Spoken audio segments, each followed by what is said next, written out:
Kembali lagi bersama channel kita semua. Jika Anda suka, jangan lupa komen, like dan subscribe, juga bila Anda berkenan. Nyalakan juga tombol subtitle di pojok kanan atas. Selamat membaca dan mendengarkan. Kaisar Dewa Abadi Zhang bagian 19. Darah dan vitalitas. Di dalam istana, terdapat lapangan latihan kerajaan yang dibangun di bawah Gunung Junsan. Bahkan sebelum fajar menyingsing, suara tepuk tangan bergema dari lapangan saat para pangeran dan putri berlatih bela diri. Pangeran Yunwu memiliki 9 putra dan 13 putri. Selama mereka mengaktifkan segel bela diri ilahi, mereka akan datang ke lapangan latihan setiap pagi untuk berlatih. Ini adalah ritual harian. Zhang Ruoshen belum pernah ke lapangan latihan sebelumnya, tetapi hari ini, ia diseret ke sana oleh putri ke-9, yang memintanya untuk menemaninya berlatih. Seperti yang diduga, lapangan latihan kerajaan itu 7 atau 8 kali lebih besar dari milik keluarga Lin, seluruhnya dilapisi lempengan batu putih setebal 1 meter. Di lapangan tersebut, para pangeran dan putri dapat berlatih tanding atau ditemani oleh pengawal dengan keterampilan yang setara. Selain itu, seorang jenderal di alam bumi akan berpatroli di lapangan setiap hari, membimbing para pangeran dan putri dalam latihan mereka. Putri kecil, saat berlatih teknik pedang pengejar angin, yang terpenting adalah gerakan kaki yang stabil dan teknik pedang yang halus. Angkat tangan kirimu sedikit lebih tinggi, seperti aku, dan pedangmu akan secepat angin, secepat kilat. Jenderal alam bumi sedang mengajari putri kecil itu teknik pedang tingkat manusia tingkat rendah, mendemonstrasikannya di samping instruksinya. Putri kecil itu, yang baru berusia 6 tahun, memiliki wajah yang halus dan menggemaskan. Menggenggam pedang kecil, ia telah menguasai teknik pedang pengejar angin dengan sempurna. Melihat putri komando ke-9 dan Zhang Ruoshen, mata putri komando termuda itu tiba-tiba berbinar. Ia berlari ke arah Zhang Ruoshen, dengan pedang di tangan, dan berkata dengan suara kekanak-kanakan, "Apakah kau saudara ke-9?" Zhang Ruoshen melirik putri komando termuda, mengangguk, dan berkata, "Apakah kau mengenalku?" "Tentu saja. Pertama dalam penilaian akhir tahun, pertama dalam daftar kuning, seorang jenius bela diri." Guru berkata bahwa pencapaian saudara ke-9 dalam ilmu pedang telah mencapai tingkat tinggi, pedang mengikuti kata hati. Bahkan dia tidak dapat dibandingkan dengan saudara ke-9. Dia berpesan agar saya mengikuti teladan saudara ke-9 dan berlatih dengan baik. Saudara ke-9, maukah kau mengajari saya cara berlatih pedang? Ajari saya cara berlatih hingga tingkat pedang mengikuti kata hati. Meskipun putri komandan termuda masih muda, ia berbicara dengan jelas dan sama sekali tidak terdengar seperti anak kecil. Zhang Ruoshen tersenyum, menganggap putri muda itu menggemaskan. Ia bertanya, "Siapa gurumu?" Putri muda itu menunjuk seorang jenderal berbaju sirah di dekatnya dan berkata, "Guru saya adalah Jenderal Huo, salah satu dari 10 master terhebat pengawal kekaisaran." Saat Zhang Ruoshen menatapnya, Jenderal Huo sudah mendekat, membungkuk sedikit, dan berkata, "Jenderal Huo, menyapa Yang Mulia Pangeran ke-9." Jenderal Huo adalah seorang master alam bumi, memegang posisi tinggi di dalam pengawal kekaisaran. Menghormati Zhang Ruoshen menunjukkan rasa hormatnya yang mendalam dan penolakannya untuk memperlakukannya dengan tidak hormat. Pangeran dan putri lainnya terpaksa memperlakukannya sebagai guru mereka, sebuah perlakuan yang tidak pernah mereka terima. Seperti yang diharapkan dari seorang master alam bumi, auranya semegah gunung atau lautan, memancarkan aura yang tak tersentuh dan tak terduga. Zhang Ruoshen mengangguk lembut. Bahkan hanya dengan pandangan sekilas, Zhang Ruoshen sudah menebak tingkat kultivasi Jenderal Huo. Kedatangan Zhang Ruoshen telah membawa suasana ramai di tempat latihan. Semua pangeran dan putri menghentikan latihan mereka dan datang, penasaran. Pangeran kelima berkata dengan sinis, "Konon kultivasimu telah mencapai kesempurnaan agung alam kuning, mengalahkan 10 prajurit daftar kuning berturut-turut, menjadikanmu puncak daftar kuning di komando Yunwu. Saudara kelima penasaran dengan sejauh mana kekuatanmu. Aku ingin tahu apakah saudara ke-9 bisa memberi kita sedikit wawasan." Pangeran ke-6 mencibir, "Konon bahkan Sui Wenxin, peringkat ketiga dalam daftar kuning, dikalahkan oleh saudara ke-9. Semua orang bilang saudara ke-9 punya keberanian yang tak tertandingi. Aku ingin tahu siapa yang lebih kuat, kekuatanmu yang dahsyat atau kekuatan seorang prajurit alam misterius." Putri muda dan para putri lainnya menyaksikan dengan penuh harap. Mereka telah mendengar banyak legenda tentang pangeran ke-9 baru-baru ini, dan mereka semua bertanya-tanya apakah ia benar-benar sekuat yang dikatakan legenda. Saudara ke-9, biarkan kakak ketiga menunjukkan keahlianmu, dan biarkan kalian semua menyaksikan kehebatanmu yang tak tertandingi. Pangeran ketiga muncul dari kerumunan dengan senyum tipis. Pangeran ketiga, yang kini berusia 28 tahun, mengenakan jubah perak berhias emas. Ia berdiri dengan tangan terlipat di belakang punggung, menatap Zhang Ruoshen, yang berdiri di hadapannya, dengan senyum di wajahnya. Di antara 9 putra dan 13 putri Raja Wilayah Yunwu, Pangeran ketujuh adalah yang paling berbakat, diikuti oleh Pangeran kedua, Pangeran keempat, Putri kelima, dan Putri kesembilan. Pangeran ketujuh, yang baru berusia 20 tahun, sudah menjadi murid inti Sekte Yuntai. Pangeran kedua dan Putri kelima juga merupakan anggota Sekte Yuntai. Pangeran kedua, karena usianya yang sedikit lebih tua, ia juga merupakan murid dalam, sementara Putri kelima adalah murid luar. Pangeran keempat telah memasuki Akademi Wuxi tahun lalu sebagai murid luar. Pangeran ketiga, yang berdiri di hadapan Zhang Ruoshen, telah mengikuti ujian masuk luar untuk Sekte Yuntai 3 kali, tetapi selalu gagal. Mendengar semua orang memuji Pangeran ke-9 sebagai ahli bela diri yang luar biasa, yang bahkan telah diterima di Sekte Yuntai, Pangeran ketiga tentu saja tidak yakin. Maka, ia berencana untuk mengalahkan Zhang Ruoshen sendiri untuk membuktikan kekuatannya. Putri ke-9 dari komando berkata dengan sedikit kesal, "Kakak ketiga, kultivasi bela diri Anda telah mencapai tahap tengah alam misterius, sementara kakak ke-9 baru mencapai kesempurnaan agung alam kuning. Bahkan jika Anda mengalahkan kakak ke-9, apa yang akan terjadi?" Pangeran ketiga mendengus dingin, "Saudari ke-9, apa maksudmu?" "Aku hanya khawatir saudara ke-9 akan merasa puas diri setelah menjadi nomor 1 di daftar kuning, jadi aku berencana untuk bertanding dengannya. Lagi pula, bahkan jika saudara ke-9 kalah dariku, tidak ada yang memalukan. Lagi pula, aku kakaknya, dan kalah dari kakaknya sendiri juga merupakan semacam pengalaman baginya." Pah-pah. Tepuk tangan meriah terdengar di luar tempat latihan bela diri.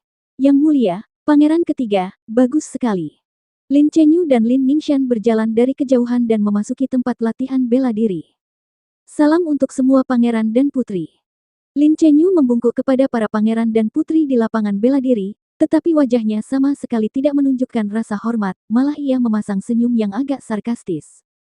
Putri ke-9 sedikit mengernyit dan berkata, "Lin Chenyu, Lin Ningxian, ini tempat latihan bela diri keluarga kerajaan, bagaimana kalian bisa datang ke sini?"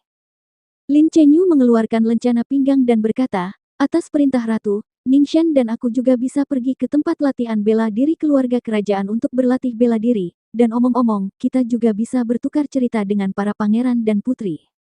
Kemudian, Lin Chenyu menyimpan lencana pinggang itu, tersenyum, dan berkata, "Aku mendengar apa yang dikatakan Yang Mulia Pangeran ketiga tadi, dan kurasa itu sangat masuk akal.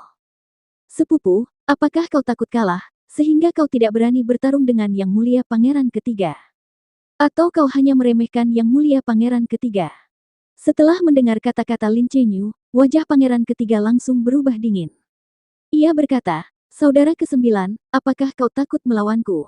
Atau kau benar-benar meremehkanku, kakak ketigamu?" Zhang Ruoshen melirik orang-orang di sekitarnya dan berkata, "Kalau begitu, aku akan bertanding-tanding denganmu." Putri ke-9 komandan menggelengkan kepalanya kepada Zhang Ruoshen dan berkata, "Saudara ke-9, jangan impulsif. Kakak ketiga telah berulang kali gagal dalam ujian masuk Sekte Yuntai, jadi dia ingin mengalahkanmu untuk menemukan rasa pencapaian." Zhang Ruoshen tersenyum, "Saudari ke-9, jangan khawatir. Aku tahu batas kemampuanku." Setelah beberapa hari berlatih, kultivasi Zhang Ruoshen semakin meningkat, puncak daya ledaknya mencapai 92 kekuatan lembu. Bahkan jika pangeran ketiga berada di tahap tengah alam misterius, Zhang Ruoshen masih memiliki peluang untuk mengalahkannya. Melihat Zhang Ruoshen setuju, wajah Lin Chenyu meringis penuh kemenangan. Ia juga merasa bahwa pangeran ke-9 terlalu agresif.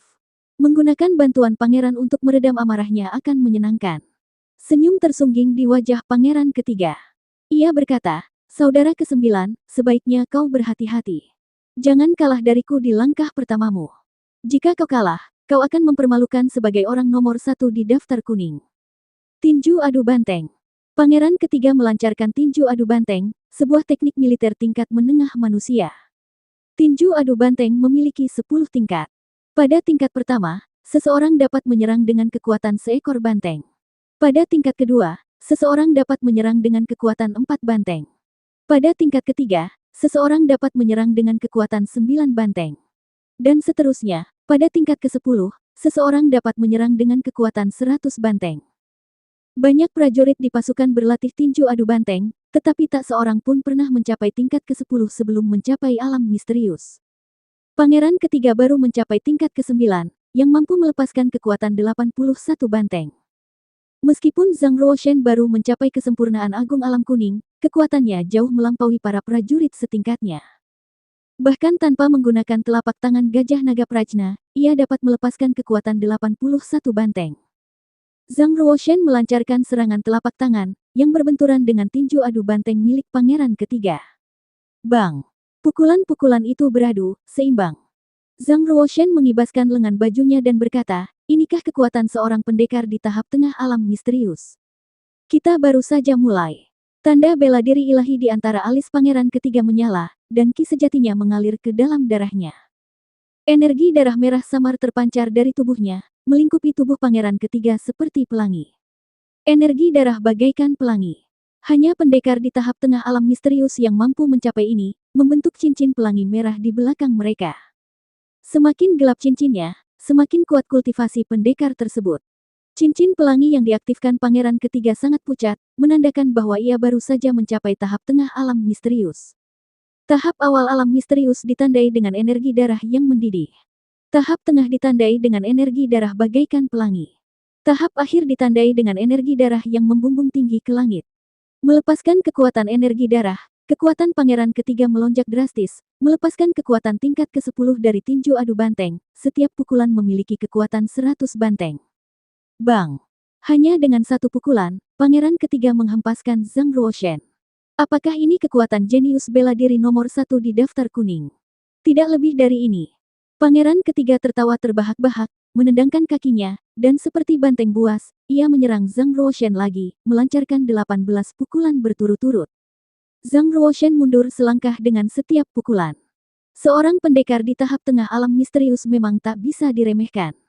Lagi pula, pangeran ketiga mungkin salah satu yang terlemah di antara mereka yang berada di tahap tengah alam misterius, pikir Zhang Ruoshen dalam hati. Setiap kali Zhang Ruoshen menerima pukulan dari pangeran ketiga, sebagian kekuatannya akan tersalurkan ke tanah melalui tulang dan meridiannya. Oleh karena itu, bahkan jika pangeran ketiga bisa mengerahkan kekuatan 100 ekor sapi, ia tak akan mampu melukai Zhang Ruoshen. Untungnya, itu adalah Zhang Ruoshen. Jika itu adalah pendekar kesempurnaan agung alam kuning lainnya, pangeran ketiga pasti sudah membunuhnya dengan satu pukulan. Meskipun pangeran ketiga hanyalah seorang yang lemah, kultivasinya masih sangat kuat. Sepertinya Zhang Ruoshen ditakdirkan untuk gagal, kata Lin Ningxian. Lin Chenyu menggelengkan kepalanya, memiliki pandangan yang berbeda. Kultivasi Zhang Ruoshen jauh lebih kuat dari yang kubayangkan. Pangeran ketiga tak bisa berbuat apa-apa padanya. Bagaimana mungkin? Zhang Ruoshen jelas terpukul mundur, bahkan tak mampu melawan, kata Lin Ningxian, bingung. Lin Chenyu mengacungkan jari telunjuknya, menunjuk ke tanah, dan berkata, perhatikan baik-baik tanah yang diinjak Zhang Ruoshen. Lin Ningxian menoleh dan melihat bahwa setiap kali Zhang Ruoshen melangkah, lempengan batu itu sedikit melesak, membentuk jejak kaki yang dangkal. Tanpa pengamatan yang cermat, jejak itu mustahil terdeteksi. Dia telah menyalurkan kekuatan pangeran ketiga ke dalam tanah. Lin Ningxian sedikit terkejut dan bertanya, bagaimana dia melakukannya? Lin Chenyu berkata, pengendalian kekuatannya telah mencapai tingkat yang luar biasa. Meskipun pangeran ketiga lebih kuat darinya, dia sama sekali tidak dapat melukainya. Sungguh menakjubkan. Jika pangeran ketiga si bodoh itu tidak mengujinya, kita tidak akan tahu kekuatan sejati Zhang Ruoshen. Jika kita akan menyewa seorang pembunuh dari pasar gelap, sepertinya kita harus menawarkan hadiah 2 kali lipat dalam bentuk koin perak untuk memastikannya. Lin Chenyu tersenyum tipis.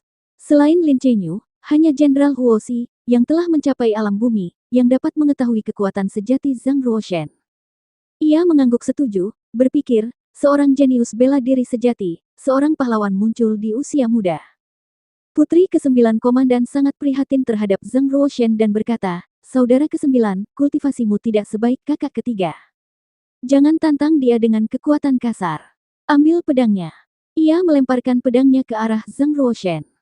Zhang Ruoshen awalnya berniat untuk terus bertarung dengan pangeran ketiga untuk mengasah teknik telapak tangannya. Karena putri ke-9 komandan telah melemparkan pedang, ia dengan sendirinya menangkapnya, sambil berkata, kalau begitu, mari kita akhiri ini lebih awal. Wush! Zhang Ruoshen menggenggam gagang pedangnya, memancarkan kilatan cahaya terang yang membentuk lengkungan indah di udara. Dengan satu ayunan, ujung pedang yang tajam mengenai leher pangeran ketiga. Dengan satu serangan, ia menaklukkannya. Tinju pangeran ketiga tiba-tiba berhenti di udara, dan ia tidak berani menggerakkan seluruh tubuhnya, takut pedang itu akan melukai lehernya jika ia bergerak sedikit saja. Semua orang di arena bela diri tercengang, terkejut tak terlukiskan. Jelas sekali bahwa pangeran ketiga selalu unggul, terus-menerus memukul mundur pangeran ke-9, jadi mengapa ia tiba-tiba kalah? Kakak ke-9, kau pasti selalu membiarkan kakak ketiga menekan. Kalau tidak, dengan kekuatanmu, kau pasti sudah mengalahkan kakak ketiga sejak lama. Putri kecil itu meletakkan tangannya di belakang punggung, matanya terbuka lebar, dengan ekspresi kagum. Para pangeran dan putri lainnya juga tiba-tiba menyadari bahwa bukan pangeran ke-9 yang tidak bisa mengalahkan pangeran ketiga, melainkan pangeran ke-9 yang selalu membiarkan pangeran ketiga menang. Pangeran ke-9 benar-benar jenius bela diri. Ia mampu mengalahkan seorang pendekar alam misterius tingkat menengah di alam kuning yang sempurna. Seberapa hebatkah ia jika ia berhasil mencapai alam misterius? Konon, kekuatan tertinggi alam kuning adalah 100 ekor sapi jantan. Aku penasaran, apakah Yang Mulia Pangeran ke-9 telah mencapai kekuatan tertinggi yang legendaris itu? Sekalipun tidak, aku yakin dia tidak jauh. Mendengar celoteh orang banyak, Pangeran ketiga semakin malu dan marah. Awalnya ia berniat mengalahkan Pangeran ke-9 dan menemukan rasa pencapaian. Tanpa diduga, ia ditundukkan oleh satu tebasan pedang. Penghinaan ini semakin dalam. Aku menolak kalah, saudara ke-9. Ayo bertarung lagi. Pangeran ketiga merasa kecerobohannya telah menyebabkan kekalahannya di tangan Zhang Ruoshen. Tidak perlu bertarung lagi. Apakah menang kalah itu penting? Kata Zhang Ruoshen, membuat pangeran ketiga tercengang. Ia kemudian berjalan menuju putri ke-9 dan menyerahkan pedangnya. Saudara ke-9, mengapa kau tidak memberitahuku bahwa kau pasti bisa mengalahkannya? Aku sudah khawatir begitu lama dan sia-sia. Putri ke-9 memutar matanya ke arah Zhang Ruoshen, sedikit kesal. Kemenangan yang pasti. Bagaimana mungkin ada kemenangan yang pasti di dunia ini? Zhang Ruoshen tersenyum dan menggelengkan kepalanya. Lin Ningxian, melihat Zhang Ruoshen dan putri ke-9 komandan begitu mesra, merasa sangat tidak senang. Memeluk pedang bintang kuno, ia berjalan mendekat dan berkata dengan santai, Putri ke-9 komandan, kudengar kau telah mencapai ranah mengikuti pedangmu. Aku tak sabar untuk menantangmu, dan aku ingin bertukar ilmu pedang denganmu. Bagaimana menurutmu? Putri ke-9 komandan melirik Lin Ningxian, semangat juangnya membuncah. Hebat. Aku sudah lama ingin melawanmu lagi. Karena kita sudah di arena latihan kerajaan, mari kita lihat siapa yang lebih hebat. Putri ke-9 komandan dan Lin Ningxian dikenal sebagai dua wanita cantik di kota kerajaan. Saat penilaian akhir tahun, putri ke-9 komandan telah dikalahkan oleh pedang Lin Ningxian. Wajar saja, ia merasa sangat tidak puas dan ingin menebus kesalahannya. Air jernih, dengarkan laut. Putri ke-9 komandan menyerang. Saat ia menghunus pedangnya, gelombang pedang yang dahsyat meletus, satu demi satu, menyapu ke arah Lin Ningxian. Swiss. Ombak menggelegar dengan suara air yang menghantam pantai, bebatuan yang menembus udara, ombak yang menghantam pantai, seperti ombak sungguhan. Setelah mencapai tahap awal, mengikuti kata hati, ilmu pedang putri ke-9 komandan mencapai tingkat yang lebih tinggi. Dibandingkan dengan penilaian akhir tahunnya, keahliannya setidaknya meningkat 2 kali lipat. Lin Ningxian hanya berdiri di sana, tak bergerak, bibir merahnya berkilau dengan sedikit rasa jijik. Swiss. Ia menghunus pedangnya ke depan, energi pedang es yang kuat memancar dari ujung bilahnya, menghancurkan semua teknik pedang yang dilancarkan oleh putri ke-9 komandan. Lepaskan. Teriak Lin Ningxian pelan, sambil memukul pergelangan tangan putri ke-9 komandan dengan pedangnya. Sebuah noda darah muncul di pergelangan tangannya, dan jari-jarinya pun terlepas, pedang di tangannya terlempar dan jatuh ke tanah dengan bunyi dentang. Noda darah terukir di pergelangan tangan putri ke-9 komando, dan ia mundur lebih dari 10 langkah, rasa sakit menjalar ke seluruh tubuhnya. Ia menggertakkan giginya, jengkel, kau. Lin Ningxian dengan tenang menarik pedang cahaya bintang, tampak anggun dan tenang. Ia mendesah, bukankah putri ke-9 komando dikenal sebagai putri surga? Kenapa kau bahkan tidak bisa memegang pedang dengan mantap? Jarak di antara kita benar-benar melebar. Lin Ningxian, apakah kau sengaja mempermalukan putri ini? Wajah putri ke-9 komando memerah, sedikit malu. Awalnya, ia adalah putri surga yang setara dengan Lin Ningxian, tetapi dikalahkan olehnya dengan satu tebasan pedang tentu saja merupakan pukulan telak. Aku tidak berani. Ningxian tidak berani mempermalukan Yang Mulia. Aku tidak menyangka ilmu pedang Yang Mulia begitu buruk, kata Lin Ningxian sambil tersenyum. Zhang Ruoshen mengambil pedang yang jatuh dan berjalan menghampiri putri ke-9 komandan. Ia berkata, Lin Ningxian, kultivasimu telah mencapai alam kuning ekstrim besar, alam yang lebih tinggi dari saudari ke-9. Memangnya kenapa kalau kau mengalahkannya? Apa itu berarti kau lebih baik darinya? Kau sangat naif. Mendengar ini, mata Lin Ningxian menjadi gelap. Beraninya kau menyebutku naif.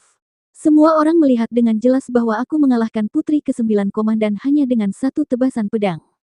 Dengan kekuatannya, putri ke-9 komandan bahkan tidak layak untuk disejajarkan denganku. Lin Ningxian mengangkat dagunya yang seputih salju seperti angsa putih yang bangga. Putri ke-9 komandan tidak tahan dengan ekspresi Lin Ningxian, tetapi ia jelas bukan tandingannya. Ia merasa sangat bersalah, matanya merah karena marah. Zhang Ruoshen menatap Lin Ningxian dan berkata, kalau begitu, ayo kita bertarung lagi sebulan lagi. Jika kau masih bisa mengalahkan saudari ke-9 dalam sebulan, aku akan minta maaf atas perkataanku. Mendengar kata-kata Zhang Ruoshen, putri ke-9 komandan tiba-tiba mengangkat kepalanya yang halus dan menggelengkan kepalanya. Bagaimana jika ia kalah lagi dari Lin Ningxian sebulan kemudian? Apakah kakak ke-9 benar-benar harus mengakui kesalahannya kepada si jalang kecil Lin Ningxian itu? Lin Ningxian sangat gembira ketika mendengar kata-kata Zhang Ruoshen dan setuju tanpa ragu, sambil berkata, Deal. Zhang Ruoshen, kau benar. Aku tak sabar mendengar seorang jenius bela diri meminta maaf kepadaku. Zhang Ruoshen berkata, jika kau kalah, kau harus meminta maaf kepada putri ke-9 di depan semua orang. Aku berjanji. Lin Ningxian, dengan keyakinan penuh pada dirinya sendiri, setuju tanpa ragu. Selama penilaian akhir tahun, Lin Ningxian telah dipermalukan habis-habisan oleh Zhang Ruoshen dan sangat membencinya. Jika ia mengalahkan putri ke-9 komandan sebulan kemudian, ia pasti tidak akan melepaskannya begitu saja. Permintaan maaf. Zhang Ruoshen, kau terlalu sederhana. Ia tiba-tiba menyadari bahwa mempermalukan Zhang Ruoshen bahkan lebih menyenangkan daripada membunuhnya. Setelah itu, Lin Ningxian dan Lin Chenyu meninggalkan arena bela diri kerajaan. Sambil berjalan, Lin Chenyu berkata, Zhang Ruoshen bukan orang sembarangan. Jika dia berani membuat pernyataan seperti itu, dia pasti yakin dengan apa yang akan dicapainya. Ningxian, sebaiknya kau berhati-hati. Saudaraku, kau terlalu khawatir. Dengan ramuan penyegar Qi yang kau bawa kembali dari Sekte Yuntai, kultivasiku telah meningkat pesat. Dalam sebulan, aku pasti bisa mencapai puncak alam ekstrim besar. Saat itu, jarak antara putri ke-9 komandan dan aku hanya akan melebar, kata Lin Ningxian. Lin Chenyu mengangguk dan berkata, dengan bantuan ramuan penyegar Qi, kultivasimu memang bisa meningkat pesat dalam waktu singkat. Berlatihlah dengan giat. Berusahalah untuk mencapai kesempurnaan agung alam ekstrim kuning sesegera mungkin. Lalu, aku akan memberimu pil darah misterius untuk membantumu menerobos ke alam ekstrim misterius. Alam ekstrim misterius. Secercah kegembiraan terpancar di wajah Lin Ningxian. Lin Chenyu berkata, begitu kau mencapai alam misterius, dengan bakatmu, tidak akan sulit bagimu untuk memasuki Sekte Yuntai. Putri ke-9 komandan hanyalah batu loncatan di jalanmu menuju kesuksesan. Sedangkan Zhang Ruoshen, dia berani melawan ratu dan ditakdirkan untuk menemui ajalnya. Hahaha. Mata Lin Ningxian berbinar aneh, dan ia menantikan kompetisi sebulan lagi. Ia membayangkan Zhang Ruoshen dengan rendah hati meminta maaf kepadanya, dan senyum menawan tersungging di sudut mulutnya. Putri ke-9 komandan berkata, kakak ke-9, ku dengar Lin Chenyu membawa kembali sejumlah besar cairan pengumpul Qi dari rumah Sekte Yuntai untuk meningkatkan kekuatan generasi muda prajurit keluarga Lin, dan ingin membantu keluarga Lin menantang keluarga kelas 6. Berkat cairan pengumpul Qi itulah kultivasi Lin Ningxian mampu mencapai alam ekstrim kuning dalam waktu singkat. Dengan bantuan cairan pengumpul Qi, kultivasi Lin Ningxian pasti akan menjadi lebih mengerikan dalam sebulan. Hampir mustahil bagiku untuk mengalahkannya. Kakak ke-9, kau terlalu gegabah kali ini. Zhang Ruoshen tersenyum dan menggelengkan kepalanya, berkata, saudari ke-9, kau masih tidak percaya padaku.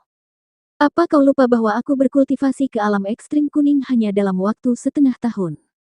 Ya, petualangan macam apa yang didapati oleh kakak ke-9? Putri ke-9 komandan merasa sedikit menyesal begitu menanyakan pertanyaan ini. Ia merasa terlalu gegabah, jadi ia berkata, lebih baik tidak usah diceritakan. Lagi pula, itu rahasiamu.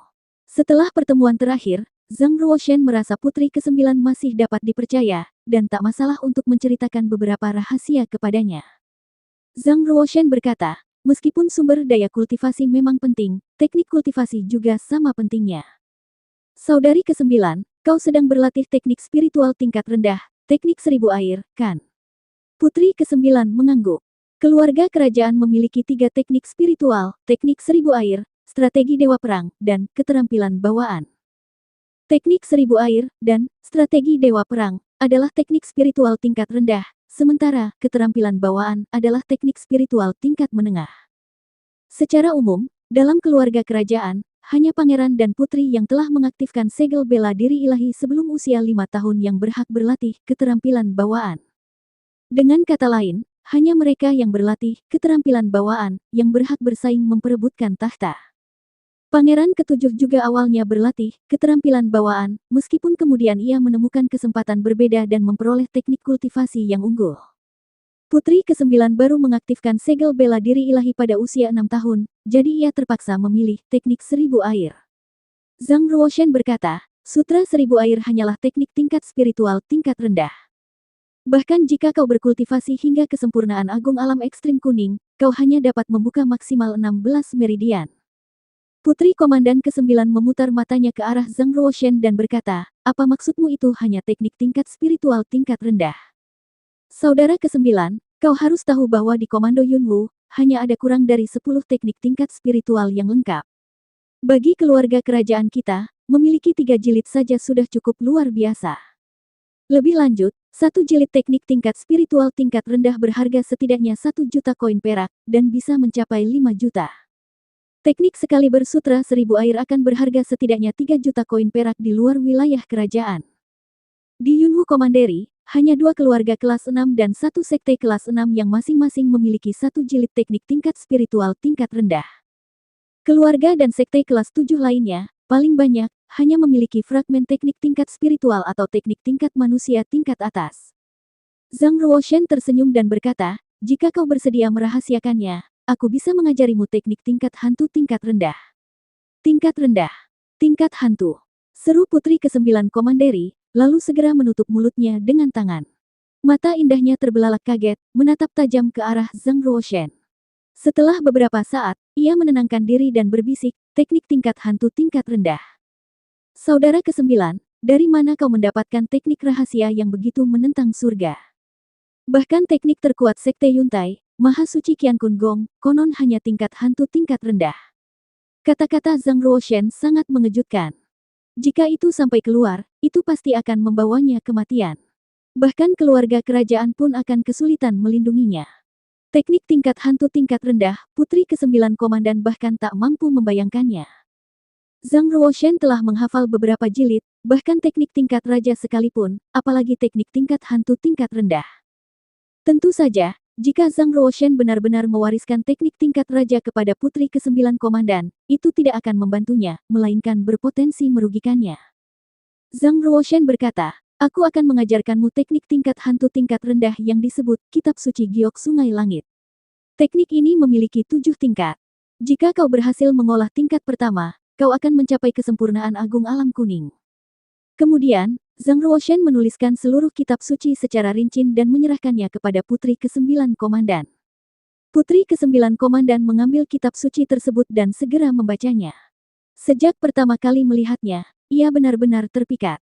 Ia membutuhkan waktu 3 jam penuh untuk menghafal seluruh isinya. Ini benar-benar teknik tingkat hantu tingkat rendah. Jika aku berhasil mengolah ke-7 tingkat kitab suci, aku ingin tahu tingkat mengerikan apa yang akan kucapai. Putri ke-9 komandan mengangkat kepalanya, matanya berbinar saat ia menatap Zhang Ruoshen dengan tatapan menawan, ingin menciumnya lagi. Zhang Ruoshen tentu saja mengerti apa yang dipikirkan putri ke-9 komandan. Ia terbatuk 2 kali dan berkata, saudari ke-9, teknik tingkat hantu tingkat rendah itu luar biasa. Jangan membocorkannya, dan lebih baik jangan beritahu siapapun.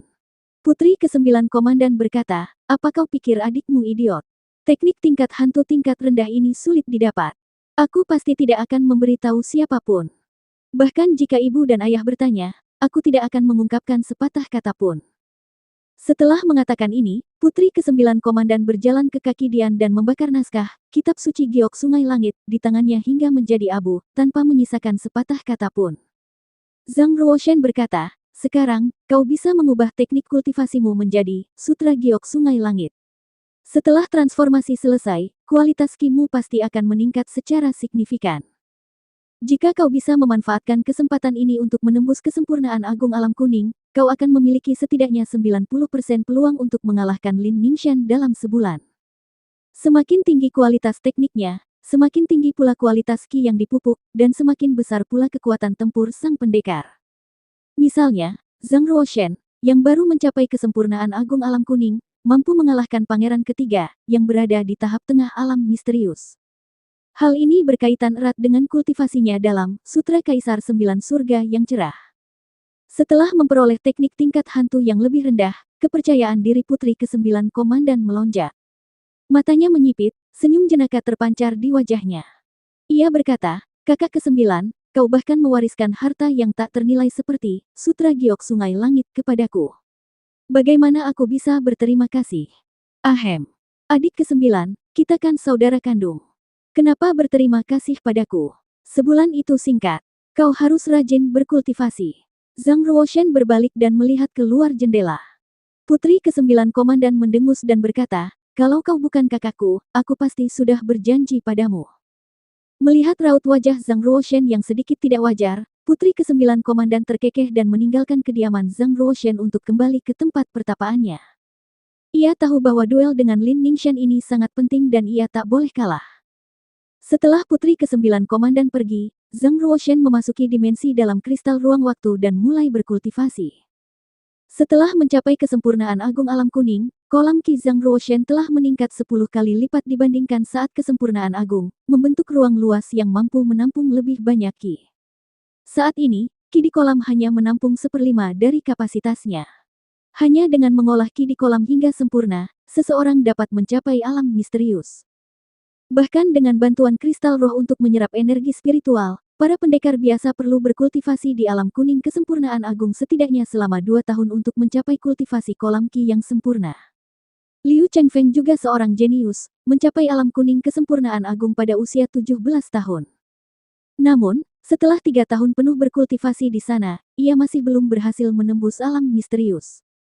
Ini menunjukkan bahwa menembus alam misterius bukanlah hal yang mudah.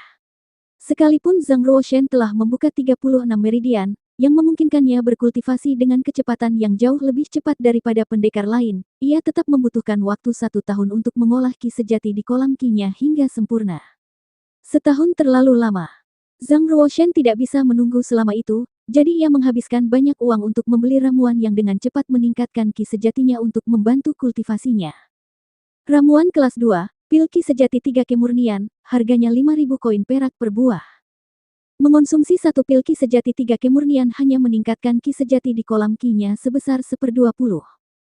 Ia meminum 1 pil ki sejati 3 kemurnian, memanfaatkan energi dari 36 meridiannya untuk menyerap energi ramuan itu secara bersamaan, mengubahnya menjadi ki sejati. Kultivasi Zhang Ruoshen mulai melonjak. Setelah 3 hari, ki sejati di kolam ki-nya mencapai 2/5, yang memungkinkannya melepaskan kekuatan 94 ekor lembu. 5 hari berlalu, dan ki di kolam ki Zhang Ruoshen mencapai 3/5, yang memungkinkannya melepaskan kekuatan 96 ekor lembu. 7 hari kemudian, ki di kolam ki Zhang Ruoshen mencapai 4/5, yang memungkinkannya melepaskan kekuatan 98 ekor lembu. 10 hari berlalu, dan kolam ki Zhang Ruoshen akhirnya mencapai kesempurnaan, yang memungkinkannya melepaskan kekuatan 99 ekor lembu, hanya 1 ekor lembu lagi untuk mencapai kekuatan tertinggi alam kuning. Si hitam berbaring di depan Zhang Ruoshen, menatapnya hingga ia selesai berlatih. Baru saat itulah si hitam mengedipkan mata bulatnya yang seperti kucing dan mendesah, sayang sekali. Lagi pula, kamu masih kurang 1 ekor lembu untuk mencapai kekuatan tertinggi alam kuning. Jika ada alam ke-8 di atas kesempurnaan agung, alam itu disebut alam tertinggi. Yang disebut alam tertinggi, berarti tidak ada kekuatan yang lebih besar dari ini. 100 ekor lembu adalah kekuatan tertinggi alam kuning. Alam tertinggi adalah alam minor, alam yang dapat diabaikan. Hanya para dewa zaman kuno, di masa pertumbuhan mereka, yang dapat berkultivasi hingga alam tertinggi di setiap alam. Setelah zaman kuno, hampir tidak ada yang bisa mencapai alam tertinggi. Bahkan Kaisar Agung, penguasa, dan orang suci pun hanya bisa mendekatinya sampai batas tertentu. Mendekati alam tertinggi dan mencapai alam tertinggi adalah dua konsep yang sangat berbeda. Ambil contoh Zhang Ruoshen. Dia sekarang dapat melepaskan kekuatan 99 ekor lembu, tampaknya hanya berjarak 1 ekor lembu dari alam tertinggi. Namun, jurang itu bagaikan jurang yang tak tertandingi, satu di surga, satu lagi di bumi. Karena alasan inilah si hitam menghela napas, merasa kasihan pada Zhang Ruoshen, dan berkata, jika kau bisa mencapai alam tertinggi, kau akan beresonansi dengan kekuatan dewa para dewa kuno, dan manfaatnya tak terbayangkan. Sayang sekali. Kau masih kurang selangkah lagi. Tidak sepenuhnya mustahil untuk berkultivasi ke alam tertinggi alam kuning. Mungkin aku masih bisa mencobanya lagi. Tatapan Zhang Ruoshen tegas, penuh keyakinan pada dirinya sendiri. Si hitam menggelengkan kepalanya dan berkata, ki di kolam kimu sudah sempurna. Tidak ada ruang untuk perbaikan. Ketika ki di kolam ki telah berkembang sepenuhnya, alam mencapai puncaknya, dan peningkatan kekuatan lebih lanjut mustahil dilakukan. Hanya satu lembu lagi untuk mencapai alam tertinggi sungguh memalukan. Zhang Ruoshen berkata, aku tidak bisa melepaskan kekuatan 100 lembu, bukan karena tubuh bela diriku tidak cukup kuat, tetapi karena aku hanya menggunakan seni bela diri tingkat manusia tingkat menengah, yang tidak cukup meningkatkan kekuatanku.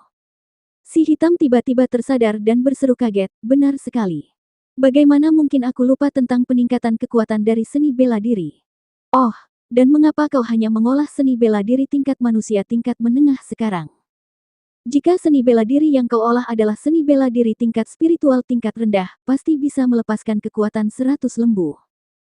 Tidak perlu seni bela diri tingkat spiritual tingkat rendah, cukup seni bela diri tingkat manusia tingkat tinggi saja sudah cukup bagiku untuk melepaskan kekuatan 100 lembu dan mencapai alam tertinggi alam kuning, kata Zhang Ruoshen. Akan aneh jika seseorang tidak dapat mencapai alam tertinggi setelah membuka 36 meridian. Seni bela diri, teknik kultivasi, dan tubuh bela diri harus dikultivasikan secara bersamaan dan beriringan agar seorang pendekar dapat melepaskan kekuatan terbesarnya. Jika salah satu aspek lemah, mustahil untuk mencapai alam tertinggi. Bagi Zhang Ruoshen, keterampilan dan tubuh bela dirinya telah mencapai batas alam kuning, tetapi seni bela dirinya masih sangat lemah. Ia baru berlatih telapak tangan kedua dari telapak naga gajah prajna, yang hanya dapat dianggap sebagai seni bela diri tingkat menengah manusia. Teknik pedang hati surgawi, meskipun merupakan seni bela diri spiritual tingkat rendah, berfokus pada pedang, bukan pada manusia. Jika ia berhasil berlatih telapak tangan ketiga dari telapak naga gajah prajna, gajah naga kembali ke medan, ia dapat meningkatkan seni bela diri ini ke tingkat manusia tingkat tinggi. Pada saat itu, menambahkan kekuatan seekor lembu tentu bukan tugas yang sulit.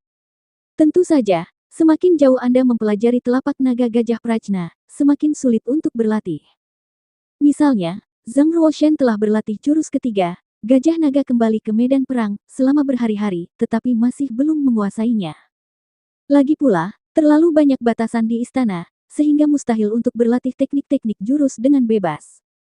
Terlebih lagi, tahap-tahap selanjutnya dari latihan jurus prajna gajah naga membutuhkan lebih banyak pertarungan dengan orang lain, mengasah teknik-teknik jurus melalui pertarungan yang terus-menerus. Aku terlalu kurang latihan saat ini, itulah sebabnya aku tidak bisa berhasil mengolah jurus ketiga. Jika aku meninggalkan istana untuk berlatih, aku pasti akan dibunuh oleh para pembunuh yang dikirim oleh ratu. Aku masih belum dewasa, dan jika aku meninggalkan istana dan kehilangan perlindungan Pangeran Yunwu, aku akan mati. Oh, aku bisa berlatih di istana, aku tidak harus pergi. Pikiran Zhang Ruoshen tergerak, dan ia teringat Gunung Raja. Keluarga kerajaan memelihara sejumlah besar binatang buas di Gunung Raja, kebanyakan dari mereka adalah binatang buas tingkat pertama, dengan beberapa binatang buas tingkat kedua juga. Sempurna bagi Zhang Ruoshen untuk berlatih di sana sekarang. Ia bisa melawan para monster dan berusaha keras untuk berhasil mengolah jurus ketiga telapak naga gajah prajna secepat mungkin. Zhang Ruoshen telah berlatih di dalam ruang dalam kristal ruang waktu selama 25 hari, sementara di dunia luar baru 8 atau 9 hari berlalu. Saat Zhang Ruoshen mendorong pintu dan melangkah keluar, ia melihat Yuner menunggu di luar. Yang mulia, luka Ahle telah sembuh, bahkan tulang tangan dan kakinya yang patah telah disambungkan kembali. Namun, ia menghabiskan sepanjang hari duduk di tangga batu, matanya kosong, atau menggambar di tanah, seolah-olah ia telah kehilangan akal sehatnya, kata Yuner. Zhang Ruoshen menghela napas, merasa kasihan, dan berkata, karena lukanya telah sembuh, berikan dia 200 koin perak dan biarkan dia pergi. Apakah ia dapat lolos dari kesulitan ini sepenuhnya bergantung pada tekadnya sendiri. Tidak ada orang lain yang dapat membantunya. Kalau begitu, aku akan mengantarnya pergi sekarang, kata Yuner. Zhang Ruoshen memperhatikan Yuner pergi, raut wajahnya penuh pertimbangan. Ia menghentikan Yuner saat Yuner hendak pergi dan berkata, tunggu sebentar, antar aku menemuinya. Yuner menunjukkan sedikit kegembiraan dan langsung mengangguk, menuntun Zhang Ruoshen menuju villa Ahle. Seperti yang diprediksi Yuner, Ahle duduk kosong di tangga batu, memegang tongkat bambu, menggambar potret Lin Ningxian di tanah. Setelah menyelesaikan satu lukisan, ia beralih ke lukisan berikutnya. Namun, tatapannya kosong dan tak bernyawa, sepenuhnya mengandalkan insting. Bahkan ketika Zhang Ruoshen mendekatinya, ia sama sekali tidak mendongak. Zhang Ruoshen menatap pemuda yang duduk di tangga batu dan bertanya, di mana pedangmu? Ahle terus menggambar sosok di tanah, bergumam, meridianku rusak, dan aku tak bisa mengangkat pedang lagi. Zhang Ruoshen bertanya, jika meridianmu rusak, kamu juga tak berguna. Jika meridianku rusak, aku juga tak berguna, kata Ahle datar. Zhang Ruoshen bertanya, karena kau cacat, dari mana kau mendapatkan energi untuk melukis di sini? Bahkan orang lumpuh dan tidak bisa berjalan pun bisa mencapai sesuatu selama mereka memiliki keinginan untuk memperbaiki diri. Orang-orang sepertimu, yang memiliki tangan dan kaki tetapi membiarkan diri mereka merosot, sungguh lumpuh. Suara Ahle semakin berat, dan ia menggertakkan giginya saat berbicara, aku tidak merosot. Aku tidak. Zhang Ruoshen melirik lukisan-lukisan di tanah dan berkata, untuk seorang wanita, kau telah menjadi cacat. Sepertinya aku terlalu melebih-lebihkanmu. Zhang Ruoshen berjalan mendekat dan menginjak lukisan Lin Ningxian. Dengan gerakan tiba-tiba, potret itu hancur total. Mata Ahle memerah dan melebar. Ia bertanya, apa yang kau lakukan? Zhang Ruoshen berkata, dia tidak memperlakukanmu sebagai manusia, tetapi kau memperlakukannya seperti dewi. Kau lebih buruk dari seorang cacat.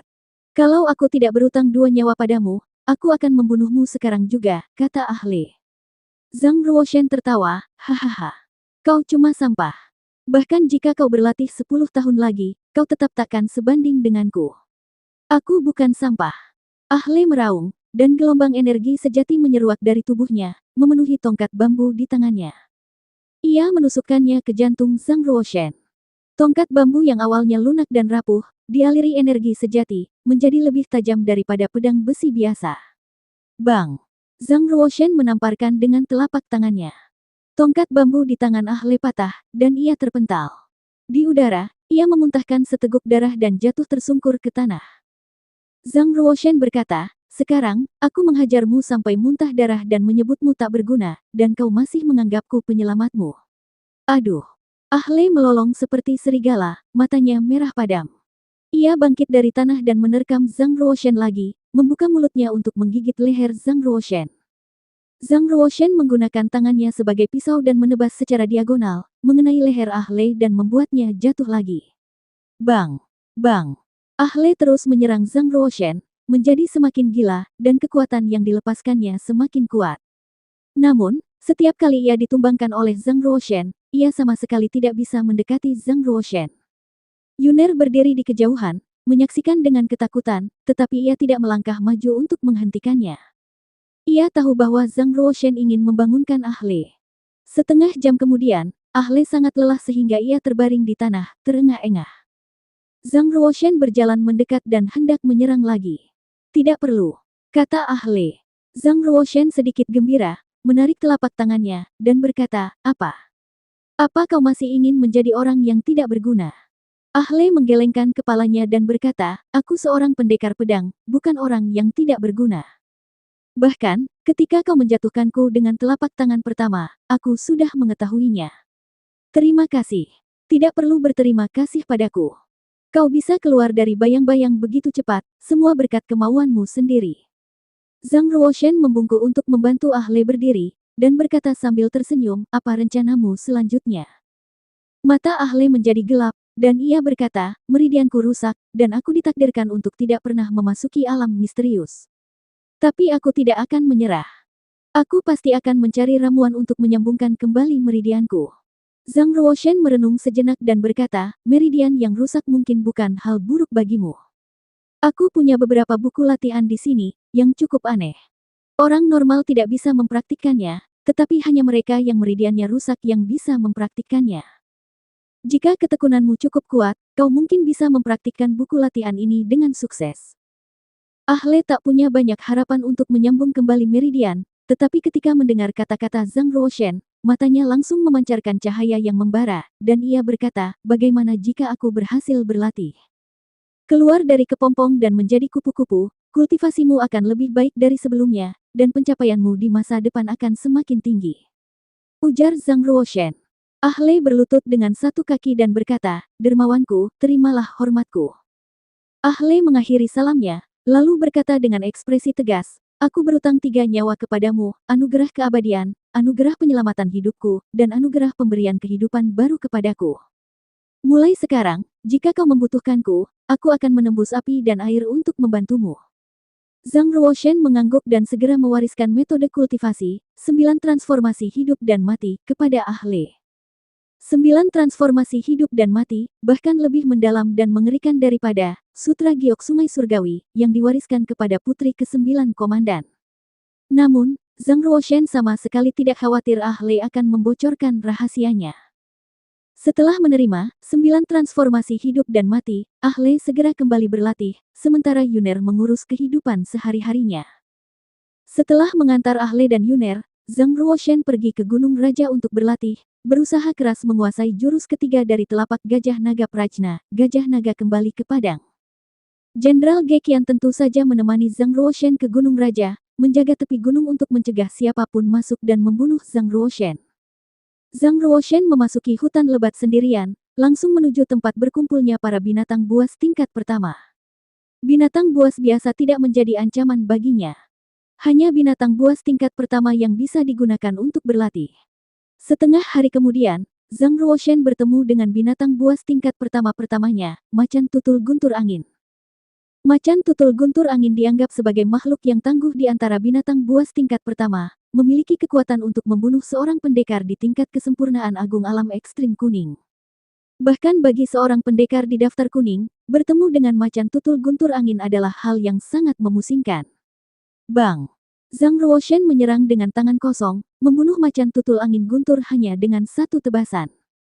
Zhang Ruoshen menatap macan tutul angin guntur yang tergeletak di tanah, menggelengkan kepala, dan berkata, binatang buas superior tingkat pertama hanya sekuat seorang pendekar di alam kuning kesempurnaan agung.